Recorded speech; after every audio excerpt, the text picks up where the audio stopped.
Years ago, people used to laugh in a room full of friends, having dinner together. But now alone staring at a screen. And what's strange is, it still feels real. Because the internet has reached a point where it doesn't just connect us anymore, but it replaces things like friendship, entertainment, work, love, even identity. And the scariest part, most of us didn't notice when the switch started happening.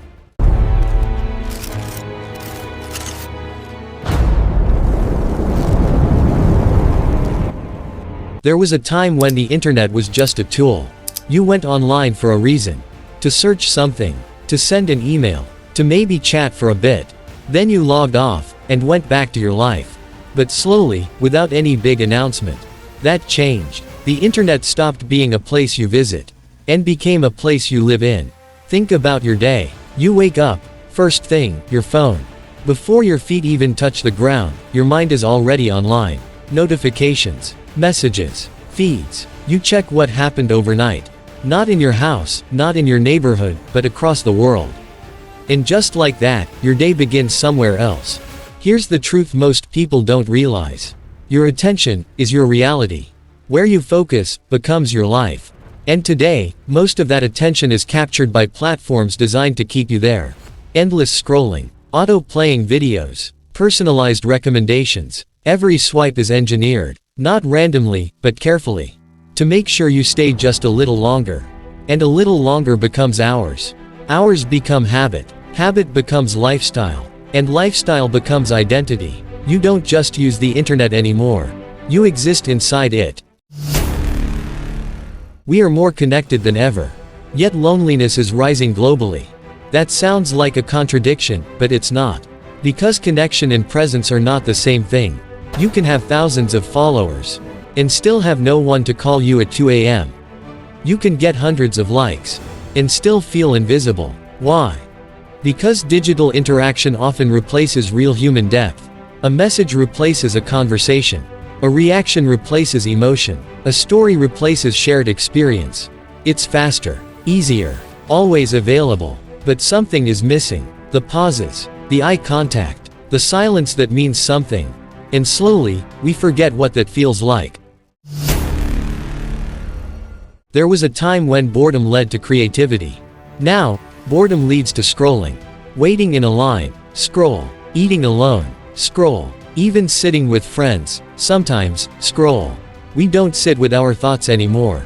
We escape them instantly.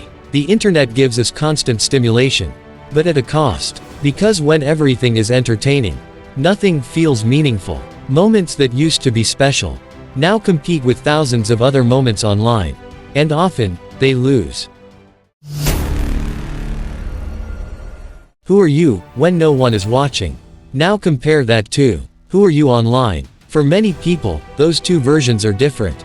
Online, you can edit, filter, rewrite. You show your best moments, your happiest versions, your most confident self. And over time, that version starts to feel more real than your actual life. You begin to measure your worth based on reactions, views, likes, shares. But here's the danger.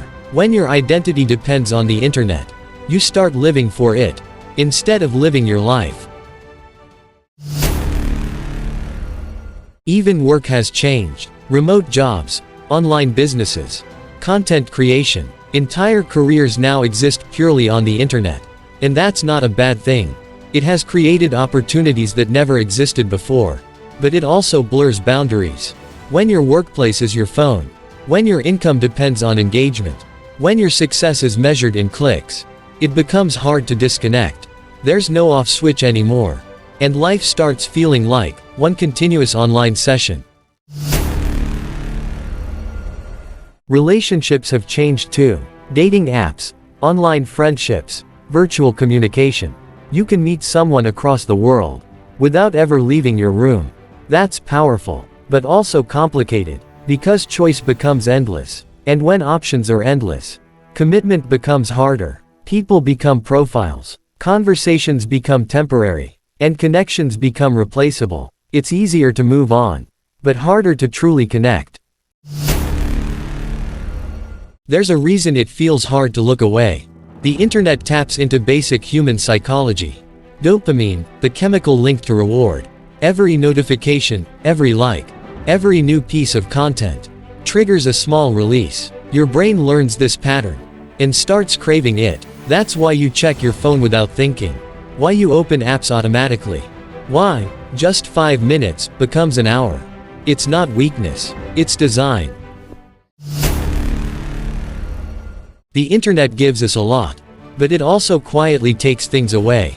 Time, focus, presence, moments that pass without being felt, conversations that never happen, experiences that are watched instead of lived, and the biggest loss, the ability to be fully here, in your life, without needing to escape it.